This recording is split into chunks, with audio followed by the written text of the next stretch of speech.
Evan, do you know what that sound is? That's us. That's us. That's us live. That's us live right now at Right Sides Only Radio, bringing you folks a little topics of the week in NASCAR racing. If you guys are listening to the live stream audio right now, head over to our Facebook page, facebook.com/Right Sides Only Radio. We're actually live videoing over there right now, Evan. Yeah, man, that is like completely awesome. Brought to you by an amazing producer, and lots. We always talk about the copper wire and satellites and all the stuff controlled by the NSA and whatnot, letting us spout our NASCAR goodness all over the internet. We're Cliff and Evan over here, Right Sides Only Radio. Thanks so much for joining us tonight. We've kind of unleashed a little new thing we've been working on behind the scenes, which is our Facebook page. You guys, like I said, you can head over there, check us out, facebook.com/Right Sides Only Radio. Phone lines are open. If you guys want to dial in and be part of the show tonight, that number, 855-482-7223. And then obviously, with the whole Facebook thing, you can go over there and on that live video, you can chat, send us some love, tell us what you think.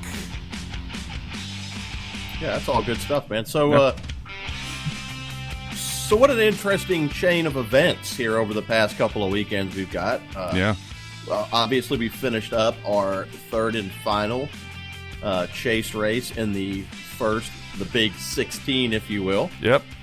So now we're moving into the championship 12. We're 4 drivers light. Perfect cue too. I said light. Mm-hmm. You hit the Miller light. I'm sorry, man. You just can't get more perfect than that. No. Martin Truex Jr. basically sets the planet on fire today. Yeah. I mean, lapped everything. He lapped the personal. He lapped the private jet. He lapped the hauler. He lapped freeway traffic. Yeah. Everybody basically, I think he unlapped himself. He was actually like a lap down and unlapped himself at some point. It's like a dog chasing his own tail out there today. Yeah, it was that car was absolutely on fire. Speaking of some other cars that were on fire, Jamie Mack. Oops, yeah. What's up with Chip Ganassi Racing, man? I don't know. Grenaded. I was actually, so you got these, the 42 car who everyone anticipated was going to do really good at Dover. This is a perfect track for him. High bank, fast speeds, lots of, once they get that middle and upper groove working, perfect opportunity for Kyle Larson to swoop in and maybe snag himself, even points his way in. Sure. But just an unfortunate electrical fault of some sort, battery issues, ignition issues. Well, guess what? They get it fixed. They beat the pace car back out on the track, but they had too many men over the wall. Pass-through penalty. Yeah. So starts a lap down, then he winds up 2 laps down, and then the drama just ensues from there. And then, Jamie Mack says he's been feeling vibrations the entire race. They're starting to turn everything off they could possibly think of. He's trying to lay down on the motor a little bit, and the motor completely gives up. Done. That's Kevin Harvick. Thank God that guy had a fantastic weekend last weekend. Yeah, because we didn't know it, but his back was against the wall. Yeah. It was. It's not anymore. No. But it would have been because he was already in a bad spot last weekend. That's right. He manages a win. Guess what? First rattle out of the box. Track bar bracket failure.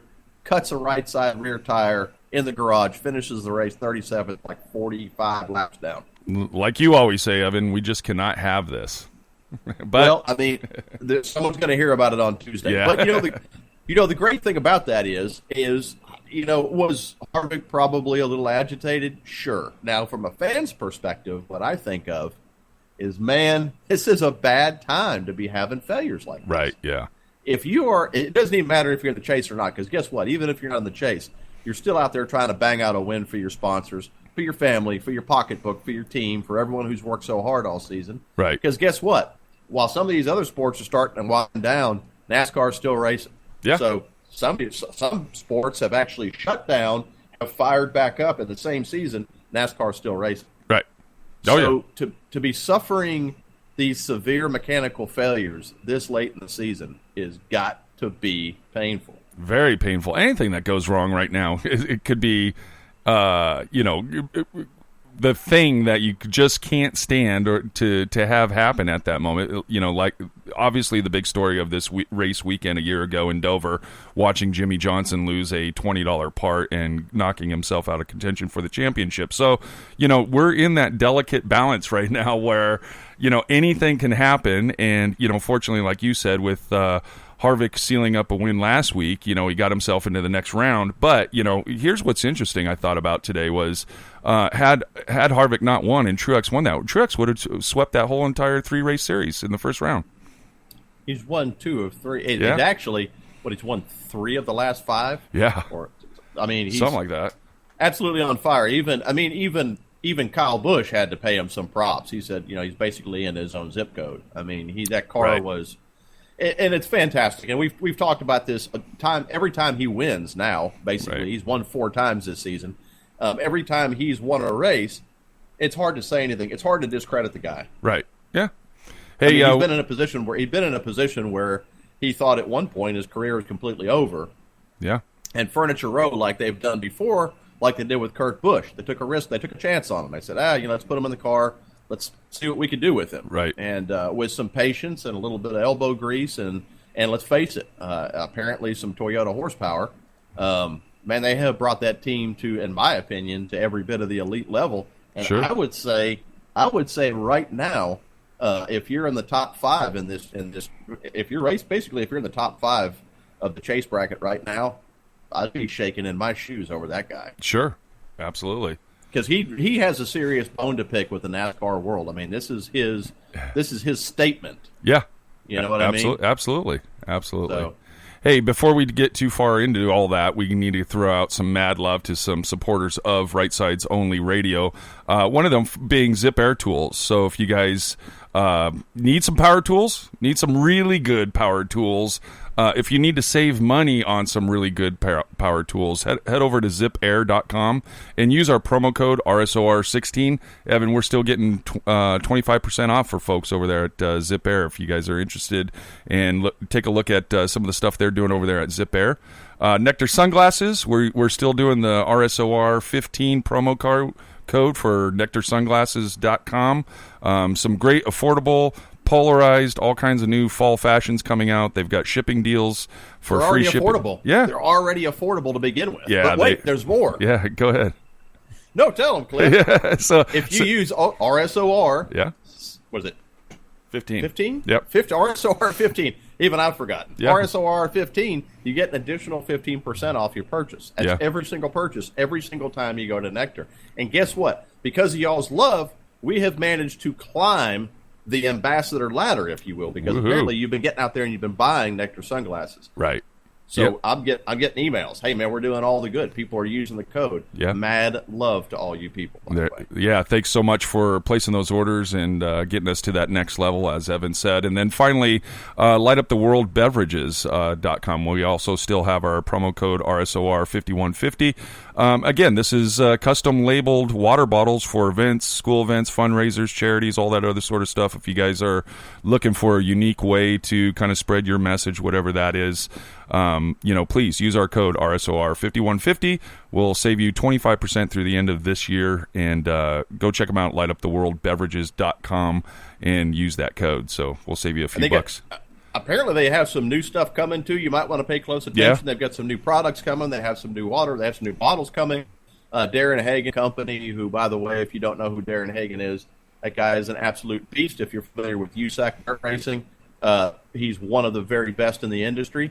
Not to discredit anybody else in those race cars, but he is certainly one of the best. Right. So definitely check them out. And by the way, Darren, much like Zip Air Tools, much like Nectar Sunglasses, when you support these people, you're supporting companies that support the sport. They are actually investing money in the futures of a lot of great race car drivers, like Brian Obaszynski, for one. Yeah. So get out there and support the folks who support the sport. Cliff and I are not making anything for this. They're not paying us any cash to do this. We're doing it because we believe in them. And I want to give a quick shout-out to Lexi Gay, who was actually on our very first inaugural big show. Yep. The number 77 Bordeaux Cheese Dip Chevrolet SS. Go check out Lexi Gay's website. Check her out at Lexi Racing 77 on Twitter. Go check out her Facebook page. and go hook up with some great looking swag. Look at these shirts, man. Hey, look at that Gordo's cheese dip. Look at that hat with the 77, dude. Man, she is making some really fine. Not only is she a great driver, but she's actually a remarkable human being if you get to know her. So get out there and support her. Put some money in her pocket, let her keep racing, because she's the kind of person that we'd like to see up on the front and center stage. Absolutely. And then, like I said, phone lines are still open like they always are, 855-482-7223. It's been a while since we tried to do the live call-ins. I've got some ideas about that maybe we'll spring on you folks later on. But anyways, so here we are, Sunday, third chase race of the season. Truex seals up a second one out of the three-race series, headed into Charlotte next week. And I guess, Evan, when I think about doing this show tonight, there's so much. On one hand, the racing to me at least the last couple times has not been all that exciting, I guess, from a fan perspective. The beginning of this race with Truex and Keselowski on the front row, and seeing Brad kind of wave them by, knowing that Truex was obviously going to be much faster on the onset of this race. And last week we had talked about kind of just some of the sportsmanship like conduct out there on the racetrack each week, where these guys are they know the implications. Last year was kind of a cluster with the Logano and Kenseth altercations, and this year we're seeing a much better or much different way of racing out of these Cup drivers, especially those contending for the championship. So as we get into the rest of these races as we go, the next 7, so if we, to me, I'm watching this race, and is it just my perspective, or is everybody being a little more calculated about what they're doing out there? Because it doesn't seem like, we had no real cautions today that were brought on by Rex or Carnage, or, it seems as though these guys are able to, maybe with this lower downforce package, be much more. There's a lot more drivability in these cars. They're able to control the cars a lot better. They're able to move through the field. Truex, like you said, was so dominant today. He's picking through the field one after another. And I'm kind of interested to hear, how people are kind of viewing the racing action right now in terms of this chase. There's not a lot of drama just yet. Everybody's very calculated in how they're performing on the track. But I kind of wonder, what is this doing to the chase overall as we get closer? Are we likely to see some of that drama in the next few weeks, maybe after Charlotte, or probably after Talladega, I would suspect? I don't know. It's interesting that you bring that up, because I guess today while I was watching the race, I thought, well, man, these guys are all they're just being too nice to each other. Yeah. And I don't know if that's just a function. And here's, I can't confirm or deny, because I don't necessarily have this on any good source. Right. But I'm almost positive that NASCAR has thrown some kind of a gauntlet about the postseason and impeding the flow of people who are in the chase. And it seems like lap traffic is being a little bit gentler, whereas during the regular season, a guy might want to go ahead and battle and stay on the lead lap. Right. Technically, really kind of what we've seen the past couple of weeks is you've seen people that are actually in the chase battling to stay on the lead lap. Yeah. But they really, there's not been a whole lot of bumping or tapping or a whole lot of aggression, and I can't help but wonder if maybe NASCAR hasn't thrown out one of those kind of secret memos like, hey, let's keep it clean. Yeah. Race, race hard like y'all are used to doing, obviously, but let's not determine the fate of another team's future because you're mad. Yeah. It's one thing, if it's an incidental contact, or you're bumping someone a little bit, or you're taking some air off their spoiler, that's one thing. If you are clearly trying to judge or dictate the outcome of a race with aggression, I don't think it's something that NASCAR is going to stand for anymore. No. That's my view, because they are every single driver on that track is being very cautious. Mm-hmm. That's what I've noticed. Yeah, and I agree with that. And it's like, so much more. We're 3 years into this chase format, and I kind of keep thinking about that, is that, have they kind of learned, one is we can't take each other out on the track during the chase, Joey, Kenseth. We can't be acting like that, and, you can't really, because of the possibility of stupid stuff happening, like rear axle seals or blowing a motor or any of the many things that could go wrong that could ruin a championship here. I kind of wonder if these guys, some of the racing that we're starting to see is just overly cautious, because they know that they need to. The thing to me that seems to stand out the most is they're protecting their interest or their track position, and that seems to be the biggest thing that they're racing towards right now. That they're trying to maintain. I forgot who it was today. Who had said it? I think it was a Jimmy Johnson incident or something like that, where they were really trying to focus on just maintaining their. Or it was Austin Dillon's post race interview saying, "Look, I kind of knew the situation that I was in. That I was more interested in maintaining and finishing the race as opposed to getting a better finish than what we had because of the detriment of being too aggressive out there on the track." Sure. The implications of, a perfect example. Here's a guy that we're used to seeing in the front row who it looks to me like said, hey, we're at least comfortable enough that we know we can stay on the lead lap and we can comfortably kind of ease our way into the second round, and that's the 41 car. Right. It sounds like to me, I kept hearing some underpinnings of them having kind of a malhandling car yeah. that could dial in right. Right. And it looked like Kurt decided just to go ahead and drive it as good as he could. Yep. Stay on the good side of the lead lap, right? Try not to get lapped and just kind of keep the car in one piece, not hit a wall, not hit somebody else. And that seems to be the tone right now. It's, hey, look, we're in. There's no sense in ruffling any feathers. And, oh, by the way, we don't know that we want to make somebody mad for down the line either. Right. This might be the time that you might want an alliance. You might need a push. Yeah. So you bump that guy right now, and guess what happens on the restart next time around? You're in trouble. Now all of a sudden you don't have the ally you thought you had, and we're heading into Talladega. Yeah. Where we're pushing and restarts. Basically, restarts are everything. Restarts are everything.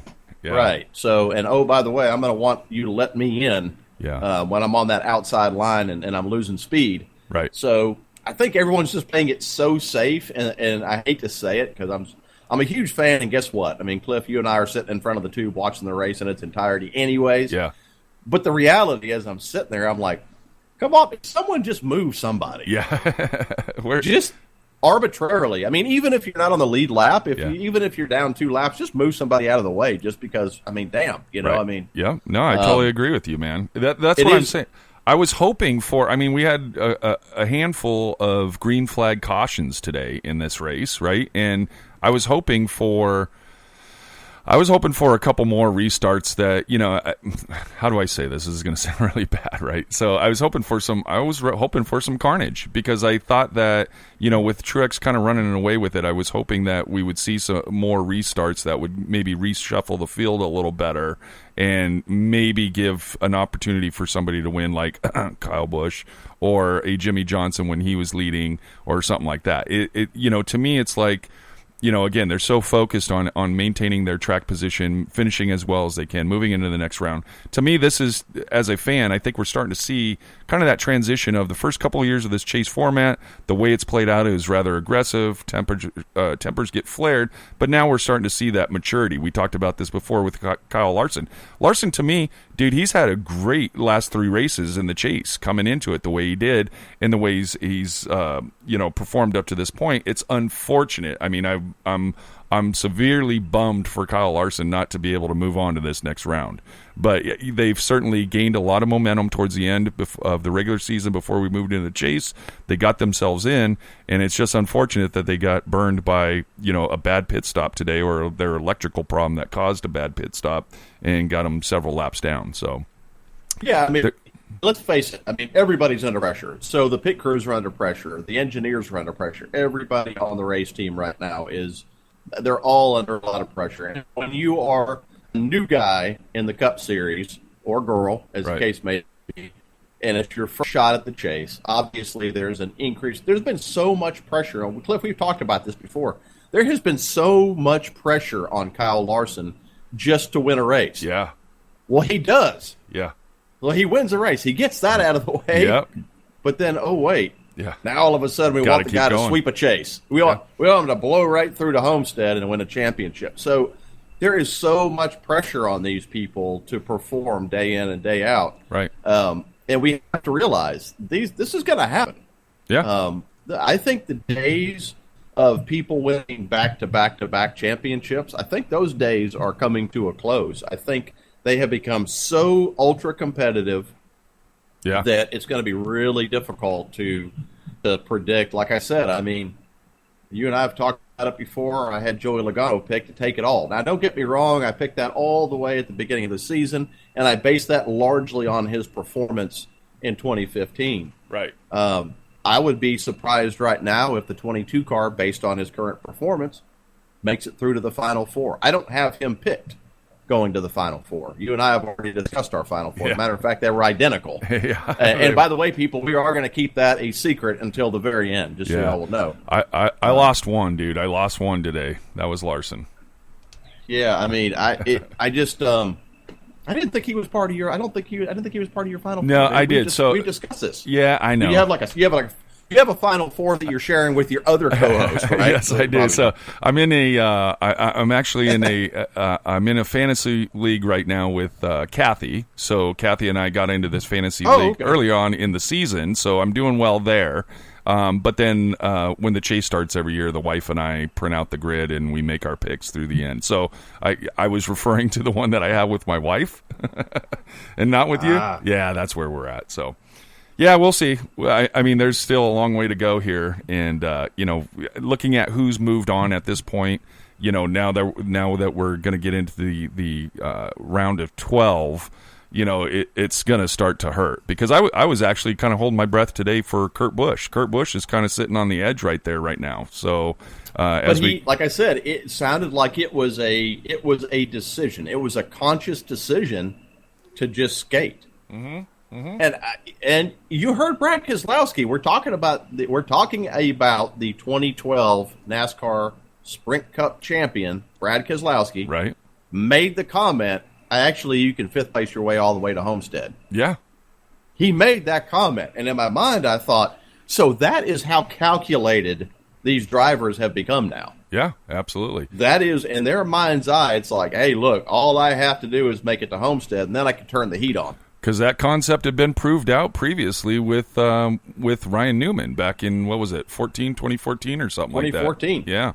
First year of the chase. I mean, you have to think about that, right? I mean, there is a strategy to be played there of either we're going to continue to point our way into each round, which is, to me, risky, right? But the alternative is also risky to say we're depending on the fact that we're bringing a very dominant or, top-performing car to each track and going to be able to perform as well as we expect to, right. at a certain point. Again, the devil is in the details in terms of how well you finish that race or how well you place in that race at the end. But, certainly, I mean, I think at some point, the drivers that are going to end up later on in the field based off of points, that's going to start to diminish pretty rapidly here. And especially when we get towards the end of this next round, when we go into the final 8, it's going to be tough for them, I think.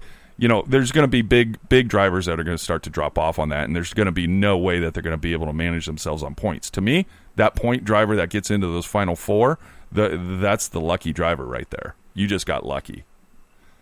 Well, I'll be honest with you, that was kind of my view. This isn't knocking the 31 team, obviously, or RCR or Ryan Newman. But if just looking at that race in 2014, I mean, to me, he was a complete and total outlier going into the chase.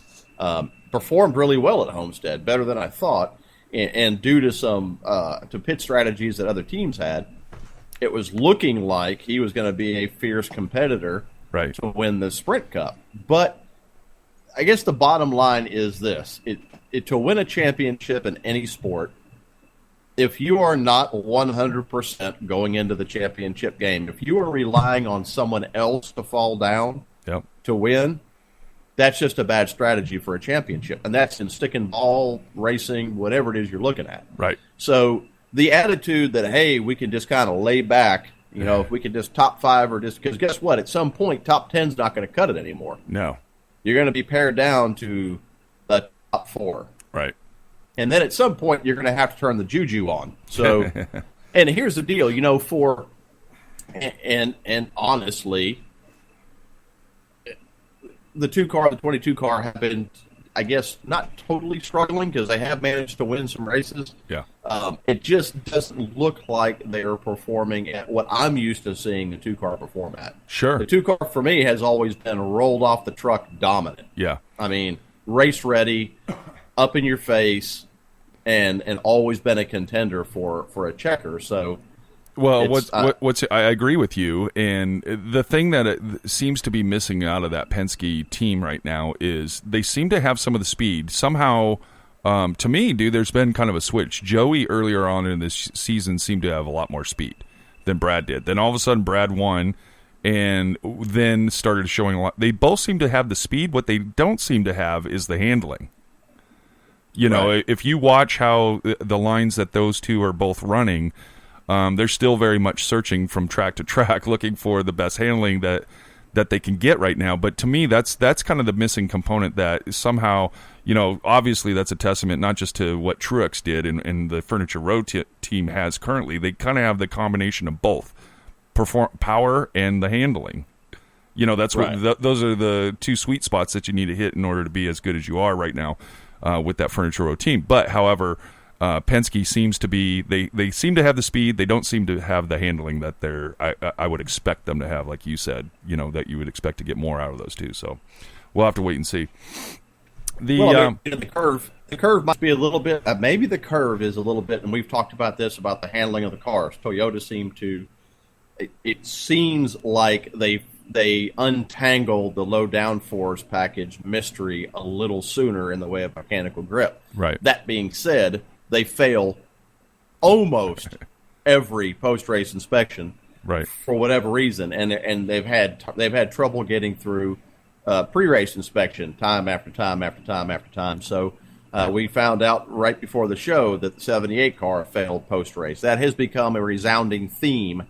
Is some of your most competitive cars are actually failing post-race inspection. So let's pick that apart a little bit, dude, because I'm going to need I need some input on this a little bit. So post-race inspection, from what I understand out of the what came out of NASCAR, well, I think you mentioned before we went on the air tonight, both the 48 and the 78 had failed. That is correct. And those two had failed in a week previous or 2 weeks ago together as well. Now, here's the deal, though, right? So the way I understand this new change that NASCAR since made is you need to get a P4 or higher violation in order to get a win taken away from you. Is that what I understood? That's what it sounds like. So it's not going to happen. It's not going to happen, right? So that's kind of my point. Is though even though they're after the victory lane celebration, when these guys go out to get inspected or get returned back to the R&D center, unless they've gotten a P4 or worse, or up to I guess a P4 penalty, they are not encumbered. Or they don't have an encumbered win. So they don't have an encumbered win. Yeah. So there you go. It's really kind of just it's throwing trivial, a shadow, basically. Right? It's completely trivial, the penalty post race at this point, because up to this point we haven't seen a P4 post race penalty as far as I remember. No, and I not likely to happen. No, I don't know. I mean, at the onset of the chase, NASCAR made it sound like they were going to look at kind of their body of work, so to speak. So they were looking for a trend. Yeah. Now it looks like, look, we're just going to make sure you're not just out and out cheating.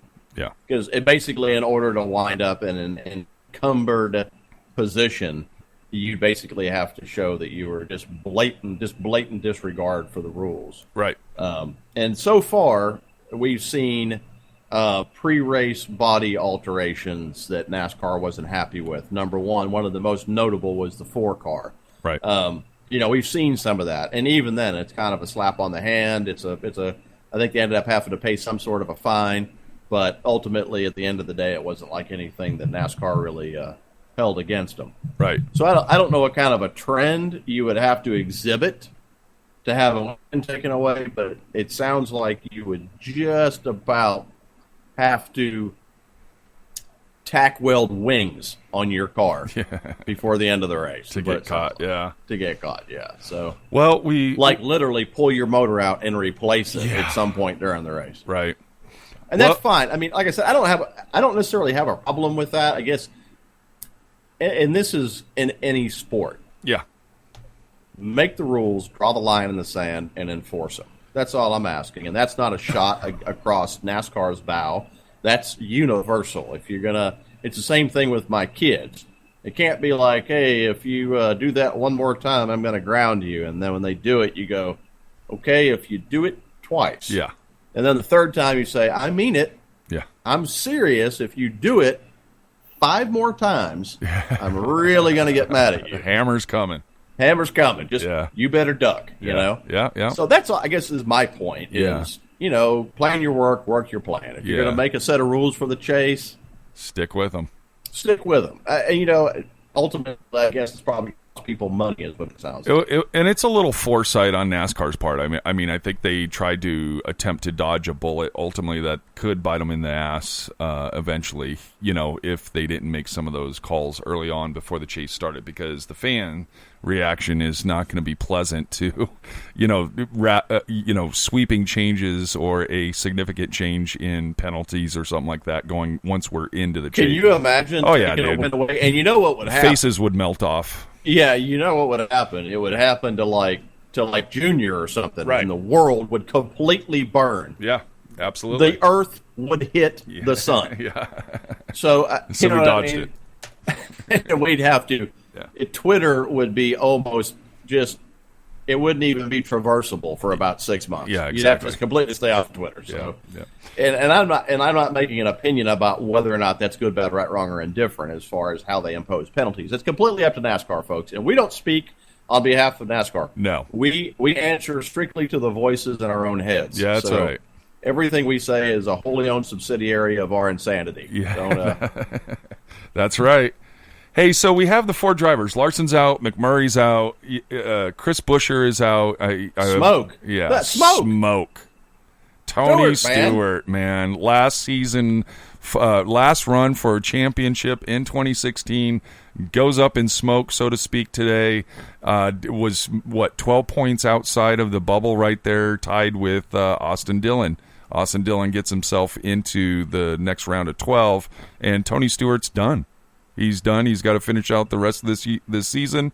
And, pretty unfortunate, but I was reading a lot of articles this last week on Tony Stewart and kind of his perspective on NASCAR and the season and where he's kind of looking for being next year and pursuing his aspirations outside of NASCAR.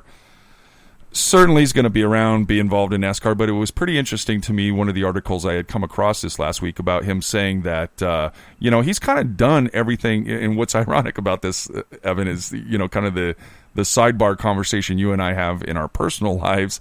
Tony seems to be really aligned with you and I. Like, I've had enough. I've made the contribution I can make here, and I need to move on, So, I'm looking forward to seeing how Tony's going to finish out the rest of this year and kind of see once this race today settles in later this week and what kind of perspective Tony has on how he ended up finishing the 2016 season. Well, I'm sure he's probably frustrated. They went looking for him after the race, and he didn't want to talk, which I'm sure, in no disrespect at all to Tony, I can totally get it. I'm sure it had a huge bummer. I'm sure this is not the way they wanted it to turn out. Obviously him winning at Sonoma was, I guess it was one of those eye openers where you said, darn, the old man's going to do it. The old man actually can do it. He's got it left in him, right? He's got one more in the tank. Now, this is probably going to be unpopular, but I think he was probably going to be an outlier. It was probably going to be a long shot to see him make it. I mean, he's been complaining about the handling of the car. He really hasn't been happy with. He hasn't been happy with the rules packages for quite a while. Right. So, I think at some point, like you said, I think Tony is happy being Tony. I don't feel like, to me as a fan, having watched his entire career, even in IndyCar, to me he's got nothing else to prove. No, nothing whatsoever. So he can retire. He can retire with his chin held high. That guy has done an enormous amount for the sport. He's done an enormous amount for his fans.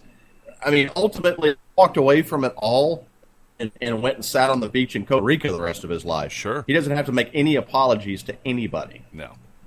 But we know that he's not going to. He's not going anywhere. No. I mean, and that's the good thing is we're still going to get to see Smoke, and I can't wait to see him when he's relaxed and he's not having to worry about winning a race and whatever role he takes post Smoke the driver, at least in the Cup Series. I'm really interested in seeing that side of Smoke. So. Sure, and then I'm interested to see what role he plays next year when Stewart-Haas makes their switch over to Ford. I'm assuming, we've talked about this for a long time with Tony Stewart being, primarily a Chevy fan himself and that sort of thing, and obviously teamed up with Chevy. So I'm interested to see maybe not after 2016. Yeah, exactly. So might be selling all of his Chevrolets. Yeah, right. So, yeah, well, I mean, unfortunately, like I said, for all the Smoke fans out there, I'm sure you guys are bummed about the way Tony finished today. And, obviously his aspirations for a championship this year are obviously gone. But looking forward to seeing what we get out of Smoke next year for sure. He's not going away. I listened to, I'm pretty sure it was on Sirius XM NASCAR. I listened to someone talk about, I think somebody was quoting Kevin Harvick, as a matter of fact, saying that, believe it or not, you see a very type A, in-your-face personality with Tony Stewart. Sometimes not. Right. Sometimes it's hard to tell which Tony is going to show up. But apparently, like in the competition meetings, he's known to be kind of the person who sits in the back and really doesn't say a whole lot. He's known to be the guy that listens to everybody. Right. And then 2 weeks down the road, he'll go to someone and say, hey, you remember, bringing up this in the meeting? Yeah. Yeah, well, I took care of that for you. So apparently in the boardroom, Tony Stewart is a much different Tony Stewart than the person that you see on the racetrack. Sure. And if you remember him after he recovered from his back injury, you saw him on the track and he had the headset on and he had the Stewart-Haas mechanic shirt on and he was helping on pit road. Right. Very different Tony, too. Sure. He preferred to not be in the limelight. He preferred to not be in the camera. He preferred for people to not be messing with him. Right. Because he was helping out with the race team. Yeah. So I think that you're probably going to see, regardless of the direction that Stewart-Haas goes in, I think his involvement and his investment emotionally and psychologically in that team is not going to change. If anything else, it's going to get bigger and broader. Yeah. So well, that's my opinion. I mean, I could be completely wrong. I mean, the sport is so unpredictable. You never know what's going to happen. It is, and that's the thing week to week, right? As we prep for the show and that sort of thing. I mean, I know everybody was looking at Jimmy Johnson obviously having a much better day than maybe even winning this race today and that sort of thing. And it's so hard for me to get hung up on statistics and go, statistically, so and so is really strong at one track or another, because once they hit the track, anything can happen. I mean, statistically speaking, the likelihood of anybody coming out the way that they went in is, the difference is so huge there. And so, when we see, going in from one track to the next, I have a really hard time wrapping my head around the statistics of a driver at any one particular track and whether or not they're going to continue that performance just simply based off of anything can happen, And so as we go into Charlotte this week, thinking about that, the big race for me in this next round is Talladega. We haven't been on a super speedway in quite some time. To me, there's obviously some really good strengths in that. I expect a lot. I'm expecting a lot out of Hendrick when we show up at Talladega. Well, you always do. I mean, that's always a group that you always look at for plate racing, right? Yeah. So, heading into Charlotte, Kansas to me is a little bit of a, it's a wild card to me in that next three in that bracket. Charlotte's one thing. Kansas to me is kind of a wild card to me. That one can go one way or the other, but I'm really expecting that. I think that by the time we hit Talladega, if the Stewart-Haas team with Kurt mostly, if by that time they haven't really gotten themselves higher up in the order, I would say, for the next 12 or whatever, that that's really going to set the tone going into the final 8 round. What am I trying to say here? What I'm trying to say is that there's You're a lot to me. Yeah, well, I'm trying to think about this because I was thinking about it today with Talladega. I mean, that's a big change. These last 3 races that we had between Chicagoland and ending up in Dover here, that was just kind of the onset. To me, the performance that we're looking for out of the Hendrick camp and the Stewart-Haas camp, Joe Gibbs is obviously very dominant. They're going to continue that dominance, but it's this next round where I really feel like the Penske teams, the Hendrick team, and the Stewart-Haas teams have really got to step up their game in order to get themselves into that Final Four. And I think it's going to be Talladega. That's really Talladega, to me, is going to be the real deciding factor out of that whole thing. But plate races as a whole, and I know this is probably going to be really immensely unpopular, but plate races to me as a whole are basically, just forget everything you thought you knew about NASCAR and don't even bother picking somebody for a win. Right. Because you absolutely never know. Because races can go one of 2 ways. It can be wreck after wreck after wreck until there's 5 cars left, or it can be an entire day of sitting there staring at the screen. Yeah. So that's the way plate races are. They're extremely unpredictable. Ultimately, if you can survive through the first 15 hours of the race, ultimately it comes down to the last 15 or 20 laps. Yeah. Who's behind you? Who can give you the biggest push? If you have someone who can block for you. And basically the plate cars are really unchanged. Right. It's the same plate car, same aero package we've been watching for several years. Yeah.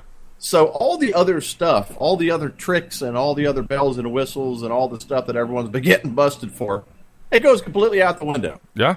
They dig in the shop, they pull the covers off the old plate cars, and then they go battle it out for a very long time. And I just hope that it doesn't turn into a complete dumpster fire like it was last season. That's my only. And I would ask NASCAR, if I could ask NASCAR one thing. Yeah. If you could do race fans, and I think I speak on behalf of at least 6 fans.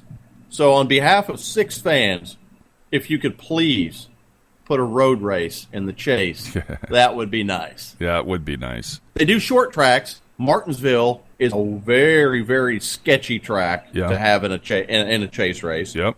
Plate races are extremely sketchy.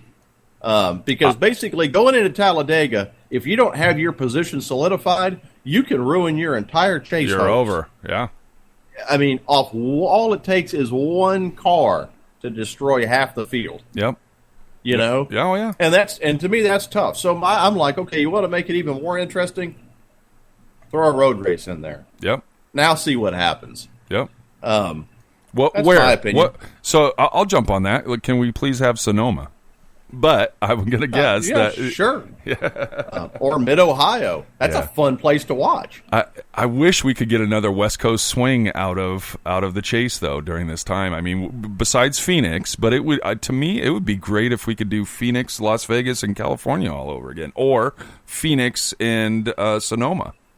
I think it's just tough on the drivers. I know, costs money, logistics. I get it. Well, I mean, it is. It's just. I mean, it's tough on drivers, and you always hear about the strain it puts on the teams. Yeah. During that, I mean, don't get me wrong; those are a few of my favorite things. Yeah. Number one, you're in California, so I mean, obviously, I'm a huge fan. I do like the Phoenix track. I love Sonoma. I like road racing. Yeah. But there's other tracks out there. Sonoma is not the only, not the only road race track out there. Well, that's it's a fun one to watch. Sure. Circuit of the Americas. That'd be an interesting track. I'm just sparkling Austin, Texas. There you go. Yeah. Why don't they do that? Like I said, Mid-Ohio or Sonoma. Sonoma would be fine. I just think that a road race, I think road races are just so much fun to watch, and they always keep you interested no matter what. They always keep you interested. There is never a dull moment in a road race. No. That's my opinion. That is your opinion. That's a good one. If y'all are listening to that's Cliff Evan's opinion. Yeah. You could just kind of do me a solid, just kind of consider that. Help Evan out. He wants a road race in the Chase. I think we all do. I'm even willing to sacrifice the Texas race in November. That's how committed I am. You're a giver, dude. I'm a giver, man. I'm altruistic, I guess would be the word for it. Yeah. Totally self-sacrificing. What else was the big news this weekend? What stands out? I don't know about you, dude, but, heading through the Twitter and the Facebook and looking at all the news coming out of NASCAR this year, to me, it doesn't seem like, there's really nothing to sink my teeth into and get all about. And they got all the big stuff. It seems like they got all the really big stuff over, like, the beginning of the season. Yeah. And because I guess they figured it was going to take a long time for it to weather off. I mean, if you remember, it's going to Ford was like, oh my Lord. Right. I thought that was never going to be. Tony Stewart retiring, there was another big one. I mean, there's been several big ones, but it all kind of seems like it's it's pushed in the back, kind of back there with the dog in the back window, bobbing his head. Yeah. And we're really not paying a whole lot of attention to it now. Now, what's going to happen. The season's going to close. We're going to crown a champion. Yeah. The season's going to come to an end. And then 2017, that's what's going to happen. Yeah. Stewart Haas is going to have the blue ovals on the front of their cars. Things are going to change. Who knows? Dynamics are going to change. We're going to be adding Eric Jones to the mix now. Yeah. I'm looking forward to that. To me, that was pretty big news. Yeah. To be perfectly honest with you. So there's I don't know, man. What's cool about that is thinking about, what kind of dominance is Martin Truex going to have with a partner out there, with a teammate, and a rookie teammate at that. So I think Martin is a great guy to mentor Eric Jones. I think Eric Jones is a great driver. I think he's a great driver. I think Martin brings calculation and some real media credibility to the table. Martin's an easy guy to deal with. He's an easy guy to interview. It seems like even when he's had a bad day, he doesn't want to give you a bad day. No, yeah. Just because he's mad and he's not happy with the way things went, he'll still stand in front of the camera and he'll still give an honest interview. Sure. And I think he's a great mentor for a young guy like Eric Jones, who I think Eric is still kind of learning that. I think he's still learning how to be. He's still maturing, I guess, as a driver. So I think Martin will be I think that's a good mix for him, to be honest with you. What'd you think of the Suarez win this morning? I mean, we had kind of. I thought it was wonderful, man. That guy gets so excited he can't.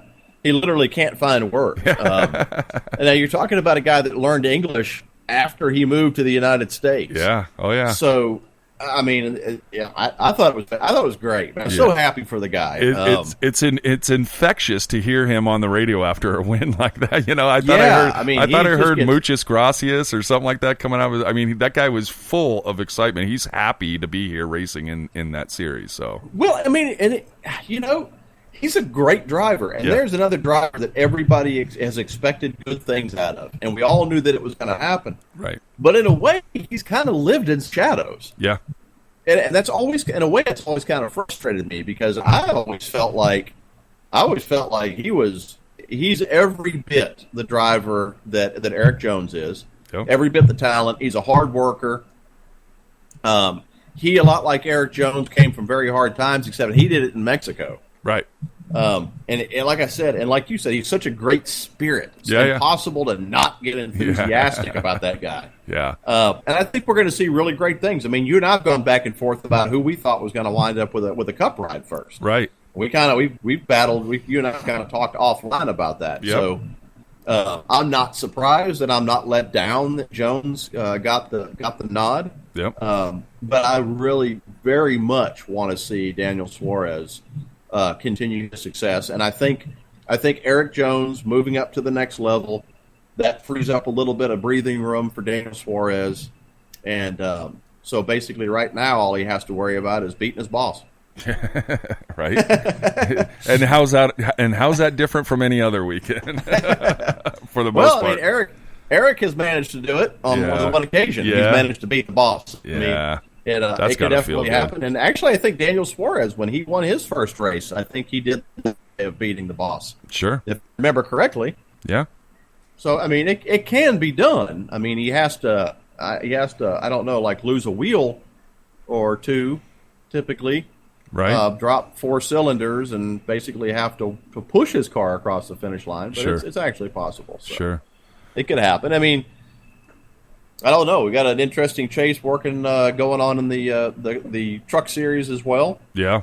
So I mean, it's going to be interesting. All these chases. How do you feel about the chase format in Xfinity and the truck the way we're working that out right now? Do you think that's added anything to that series?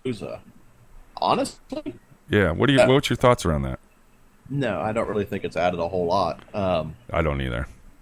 That's as honest as I know how to be. Yeah. I mean, that's. I mean, you know me. I'm a 3 Series guy, right? So I'm going to watch all the races anyways. And I've always thought that the truck races always bring a good level of excitement. To me, they're a very fun race to watch. Those people are super aggressive. They know, most of them know they're battling for a shot at the big prize. Right. It's hard to find sponsors. So, I mean, they're all so super competitive. So to me, the truck race and the Xfinity races have always been fun just from that perspective alone. Right. What overshadows the excitement to me in both of those series is watching, I hate to say it, any of these top level Cup drivers go out and just dominate the field for an entire race. Right. I'm not going to say that NASCAR should prohibit that from happening. I'm not saying they should stop doing that, and I'm not posturing or soapboxing. Right. I want to see the young, hungry, hardworking kids battle it out on the weekends for a win. That's what I want to watch when I see those the Camping World Truck Series and the Xfinity Series. That's what I want to watch. Sure. Absolutely. And if I don't get that, I'm displeasured. And guess what? You can put any kind of spin on the run for the championship you want. Sure.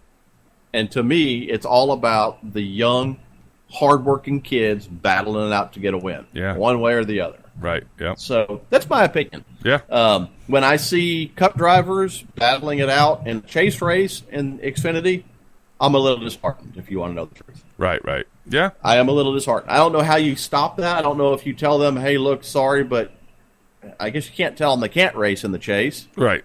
I want to see somebody win their way to the championship. Sure. I don't want to see someone second place their way or runner up their way into the champion. I just don't. And I'm weird that way. No. I want to see the champion actually win race. Yeah. I know I'm strange.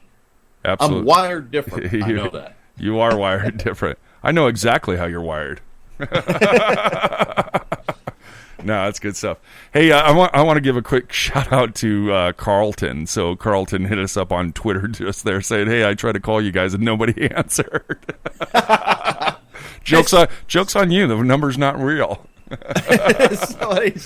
It was a test, and you passed. Yeah, thanks, Carlton. C-. No, I hit him back. I said, call again. So, yeah, unfortunately, I just wasn't looking at that screen at the time. So, yeah, if you want to call back in, we got a few minutes left. We're always asking people to call. And this guy, let me tell you something, folks. Carlton, I don't know how many races he manages to make a season. He's a race god. He is probably he's like the president of super fans. Yeah. And he shares all of his race experiences with everybody. He posts pictures, GoPro videos. I mean, he does everything in his power. He tries to. He goes to all the race shops in Charlotte, and he shares that experience with everybody. Yeah. And then earlier on in the season, he started unveiling this vast collection of memorabilia that he had. Yeah. The guy has got, I can't even, countless amounts of hats and die casts and hero cards and posters and memorabilia from all these races. Yeah. You got to go check the guy out. You got to give @Carlton a follow. You got to go give him a follow, man. The guy's just good people. He'll make you jealous, man. Makes me jealous. He will truly make you envious. Yeah. But he does it in a very pleasant way, and he's all about the sport. So go check him out. And I hate the fact that we actually asked people to call, and then Cliff completely dropped the ball on this. So, dude, all right. Let me tell you something. So last week I had to throw out a sorry note because the audio was jacked for the episode. This week, again, we're on Facebook, and we didn't fall down. We did not start a dumpster fire on this one, so that's good. Do we have a womp womp womp? No, we had have one of those? we had a couple. Well, Obi's on there. I can see Obi, so shout out to Obi. But yeah, the call-in studio. Dude, I need to be like an octopus. There's like 8 different things to watch at every one. Right Sides Only Radio is not easy. All right, folks? So, no, it's really not. Yeah. No, we'll keep the number up there. Keep it going. Carlton was the brave soul to give it a shot. We'll do it next week. I mean, you'll notice all this stuff that Cliff has right there in front of you to help manage the show. If you look behind me, you'll notice that I have a pinball machine. It's a King of Rock pinball machine. It's not any ordinary pinball machine. I want a that pinball is an original. Yeah. That is an original King of Rock pinball machine. Oh. And if you notice back here, I've got some die cast and several just little things. Yeah. Little tasty little things I put up there. Yeah. Just for the show, basically. I mean, if you look at Cliff, man, Cliff's got wires strewn everywhere. Yeah, but to be honest with manuals you, it extends about this big. It's smoke and mirrors, dude. I'm telling you. There ain't, beyond this, you'd be amazed. I should flip the camera around sometime and show you. Now, when we're not on camera, Yeah. Cliff actually is behind the curtain. This red one back here? The red one. Yeah, he it's is the escape literally door. the Oz. He's that's also an escape hatch, too. That's the rest of the world out there. Yeah. Right behind that curtain right there. Right behind the curtain. Yeah. No, this was fun. Dude. Looking out my front door. Yeah. I was going to ask you, though, does a pinball machine work? It's a work in progress. Yeah. So I bought it. Some features work. I bought all the schematics, and by the way, Yeah. I mean this was a machine that was made on the year of my birth. They Oh. made it. They made the King of Rock machine 1 year. Of course It was they in did. 1973. To commemorate the birth of Evan Stark. They commemorate the birth Yeah. of me. They broke the mold just like my parents did. Yeah. And so I had to go buy, schematics, which are actually pretty costly, and Sure. and you got to get really good with a meter.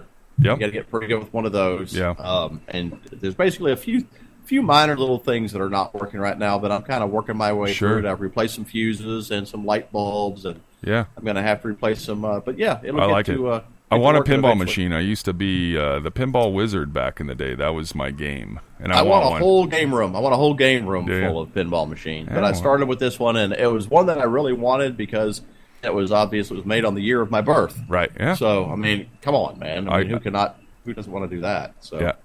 Yeah. No, that's cool. Yeah, man. That's cool. Man, that was an hour, Evan. it flies by so fast. It does. I can't thank everybody enough No. for continuing to support us. Yeah. Sometimes it seems like it's going to be really difficult to talk about NASCAR for a whole hour, but we managed to pull it through. We actually managed to do it for 3 hours. The big show, actually, Yeah, the believe big it or show, not, man. yeah. Thanks to y'all. Thanks to our followers and our sponsors. The big show actually turned some really great numbers. So Yeah, it was big. if I haven't had a chance to thank all of y'all for that, then definitely thank you as always. Yeah. So Absolutely. it's a labor of love, Cliff. It is, and that's, like I said, that's what kind of makes the show challenging right now with the chase. The chase is exciting. It's interesting to us as fans to watch them make their way to each round. But, man, I'm telling you, it's a little shallow right now. We're just sitting, I think, each week, just kind of bated breath, taking a look at see who's going to be the dominant car out there for the day, which was the number 78 today. Number 78 for sure. So what are you looking at next weekend? What are you thinking? Who are you picking, man? For Charlotte, I want Chase Elliott, dude. I want him to win. I don't know about Charlotte, but I'm going to pick Chase. I think what the shot in the arm right now that the sport needs is we need one of our rookies. Well, we need Chase Elliott to hopefully win one. And dude, I'm telling you, he was up as high as 3 today. Yeah. Yeah. He's been a respectable top 5. Yeah. I mean, really for a better part of the season. So, I mean, that's ultimately the reason that he's in the chase right now. Yeah. Well, I'm not going to go against you because, I mean, obviously I think that's a great pick, and obviously we'd all love to see that. But I am going to go with the number 4 car of Kevin Harvick. I'm going to say he gets his win out right off the bat. Goes out there and he just takes it right off the bat, gets it over with, takes all the pressure off his shoulders. Yeah. That's who I'm going with. So the 4 and the 24 for you and I next 4 week and out the of Charlotte. All right. That's it. We'll write that down. Actually, I'm going to write that down so we know. So you got 4, and I got the 24. Well, you know, mine's a long shot. Mine's a long shot, but I'm going to take it. Not necessarily. You don't think all so? All it really takes, I think, is just to find a little teeny itsy bit of speed at the last when they need it the most. He's calm though. That's what I appreciate. He needs a long run. Yeah. He needs a long run race car, just one time. Right. And I think that once he cracks the seal, I think it's going to be dangerous. Off we go to Charlotte. Off we go. Chase race number 4, the final 12. Who's going to move out? We're going to lose 2 at the end of that round. Chase race Excuse number me, 4. We're going to use 4. Lose 4. Chase race number 4. And Cliff picks the 24, and I pick the 4. There you go. Woo. Hey, look at that. Woo. See how we did that? Lots of 4s in that. Thanks so much for listening to Right Sides Only Radio. Like I said, we're over at Facebook. Go check us out at facebook.com/Right Sides Only Radio. We got our video live up there. Cliff Doherty and Evan Stark, we're out of here. We'll see you guys next week.